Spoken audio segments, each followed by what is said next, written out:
Hi there, I'm Angela Fehr. First of all, I want to thank Charlie for inviting me to post on Doodle Wash. I'm excited to talk about watercolor in a sketchy and doodly kind of way because it's really, as a watercolor artist who's been painting for over 20 years, I've really felt like my style has developed from tight and controlled early on as I learned the techniques to painting more loosely and intuitively and really having so much indulgent fun with color and just enjoying the beauty of watercolor, painting expressively and from the heart. So today I just want to show you some of my favorite techniques for kind of sketching in watercolor.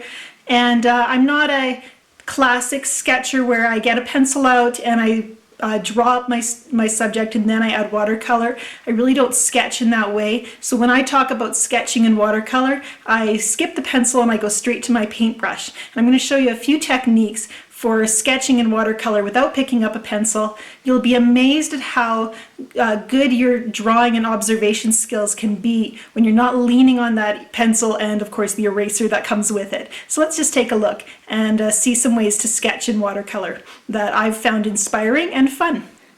One reason you might want to sketch with a pencil is because you don't want to carry all your watercolor supplies with you when you're out and about in the world, and of course that's perfectly fine, although there are some really great small travel watercolor kits you can carry. If you're on the go and you just have a pencil and a piece of paper, you can get a lot of great sketching done and sharpen your drawing skills. But if you're like me and you're not real comfortable with the pencil, really I love my paintbrush and I make much more expressive drawings with my paintbrush than a pencil.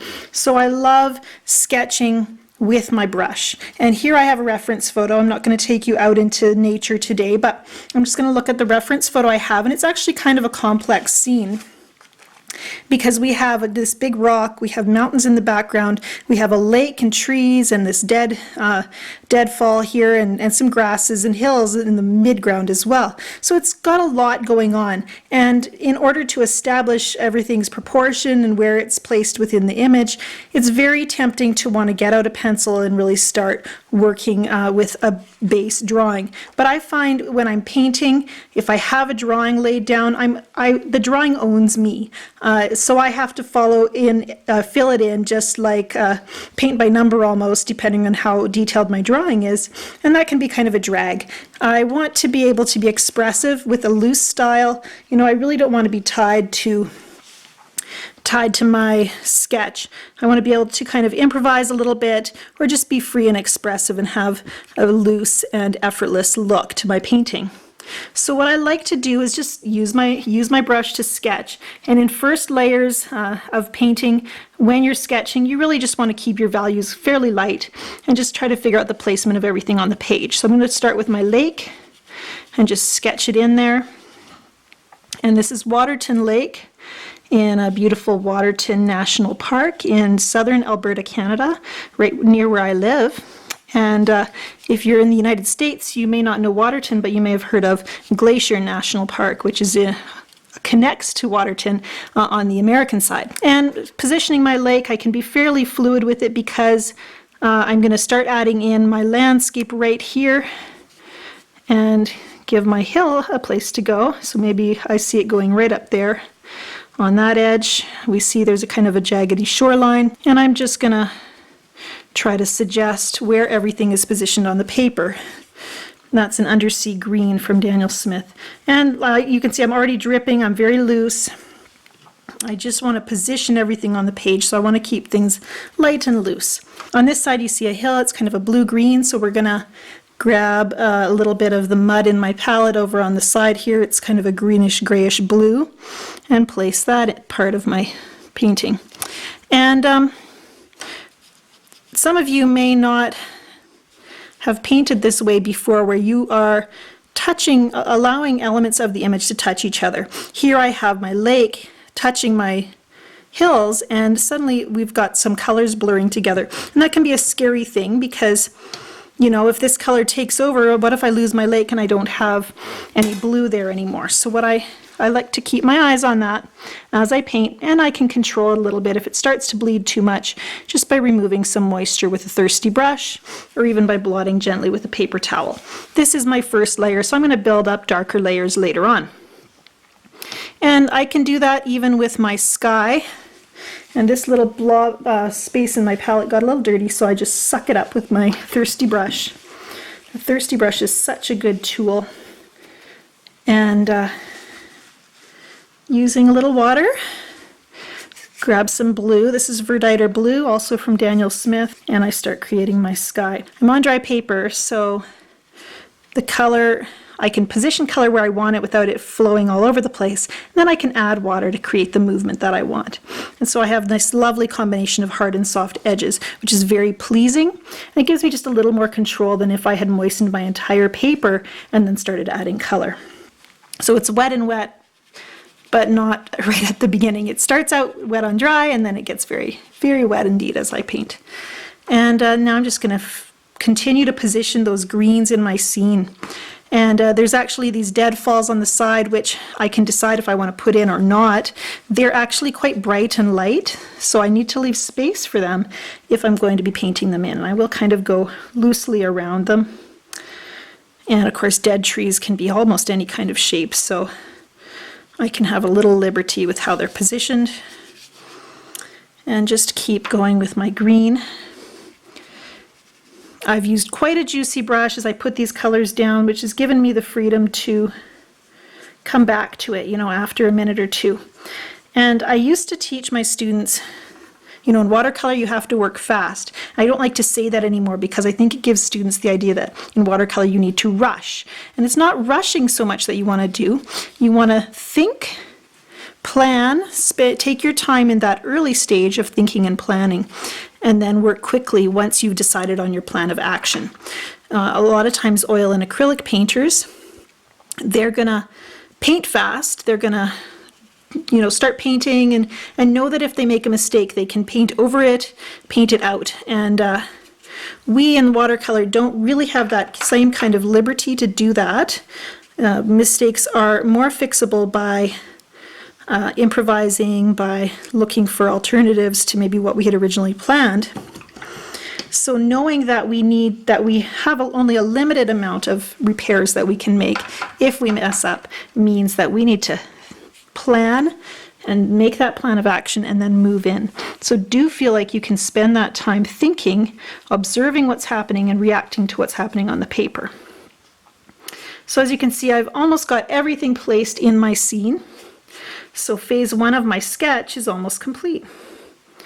And if I'm not careful, I'm going to forget something. Continuing to look back to my reference photo frequently so that I don't miss a detail that maybe I would just kind of assume I know what I'm seeing instead of looking and using my eyes to observe. And really I like what I've got so far. The only thing I haven't placed at this stage is my mountains, but I know where they're going to be. We've got that bluish green hill on this side and this hill on this side, and then I'm going to have mountains framing in along here. I'm going to wait to paint those because I want my sky to dry. But this is a great first layer because everything is positioned on my page.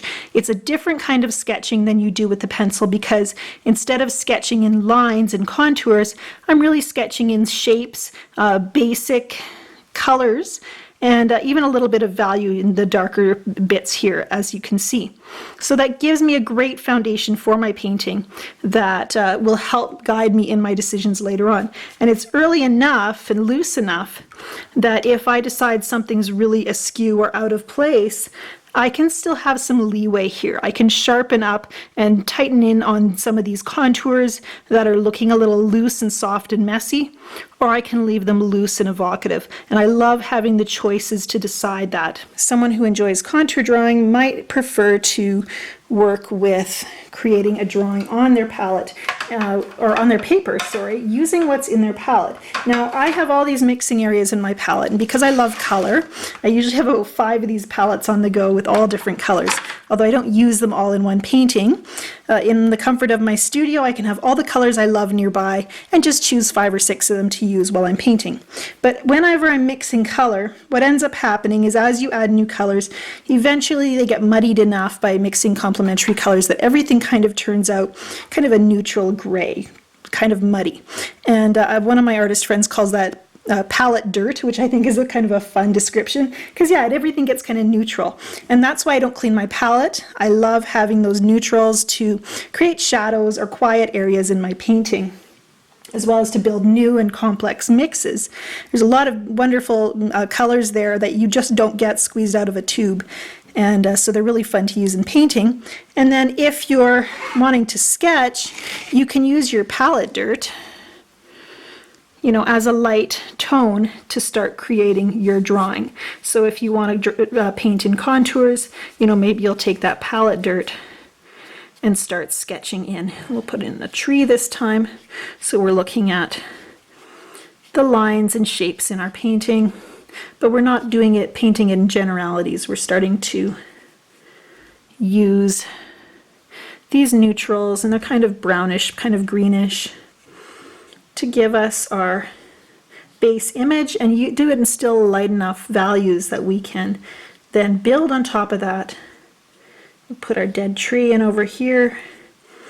And you might want to try both of these when you're working out a sketch idea, because the more you practice a subject, especially if it's something you want to turn into a serious painting, throw my brush around, it really can help you to work out a subject over and over again. Try different ways of interpreting it. It gives you the chance to really grow confident in your approach to it and be able to paint it.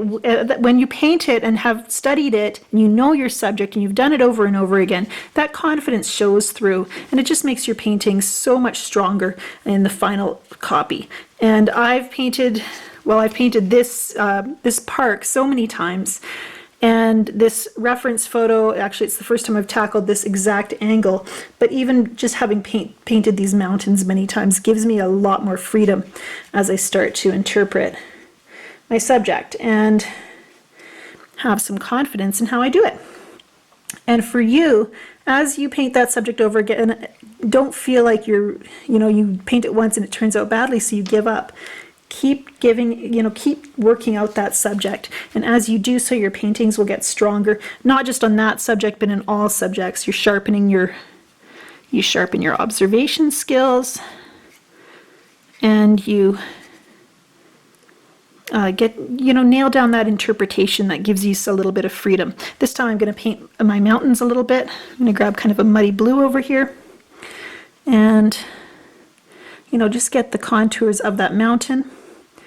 And I'm always a little bit interpretive when it comes to my mountains. I don't go for getting every ravine and crevasse painted in, because that involves a lot more tightening up than I like. Again, I'm a loose painter. I love creating the mood of a place rather than painting every detail in photographic precision. Love this little pointy peak over here, so I'm going to try to catch it. And I might even exaggerate it a little bit bigger than what it looks like in my reference photo, because I like it so much. And really you just want to create that feeling of cool blue snowy mountains. I went away from the palette dirt because I just had to put some pure blue in there. And then I have basically, again, everything positioned, where here now suddenly I can let this dry and go in and use this little line drawing, which is a combination of lines and shapes, because again, I am a painter, so I'm not so much for the thin pencil lines, but this just does help establish my image. And if you look at these two side by side, we have two very different interpretations that will help us be able to create an interesting and dynamic painting. I really believe that sketching in watercolor has helped me be a better painter. No matter how much experience you have, you're always going to feel like you're learning and challenging yourself and wanting to grow in your art. And so as I sketch out my subjects, I see a new confidence come in. I love my watercolor paintings more. I really feel like I'm playing a lot of the time, which is, and as every kindergartner knows, playing is a great way to learn. This month, July 2016, I'm excited to be participating in the first World Watercolor Month. here on the internet. And along with Charlie O'Shields, I'm going to be offering some great promotions as part of this wonderful World Watercolor Month celebration. I have a great giveaway on my website. I have a free course, which is always available on my site, but I also have a great offer for you on my watercolor courses. If you just scroll down to the bottom of the post, you can see that. And as well, for my course sales during the month of July, I'm going to be donating $1 from every course sold to the Dreaming Zebra Foundation, which provides kids with art supplies, and that's something I'm passionate about. Give them great supplies and they'll take over the world, and they'll be making us all look bad with fantastic art at very young ages. But we can handle a little competition, and I hope that you'll just really embrace your watercolor journey, wherever you're at, whatever style you create. Have fun, love the process, and thank you just for watching my little tutorial. I'm Angela Fehr, and have a great watercolor month.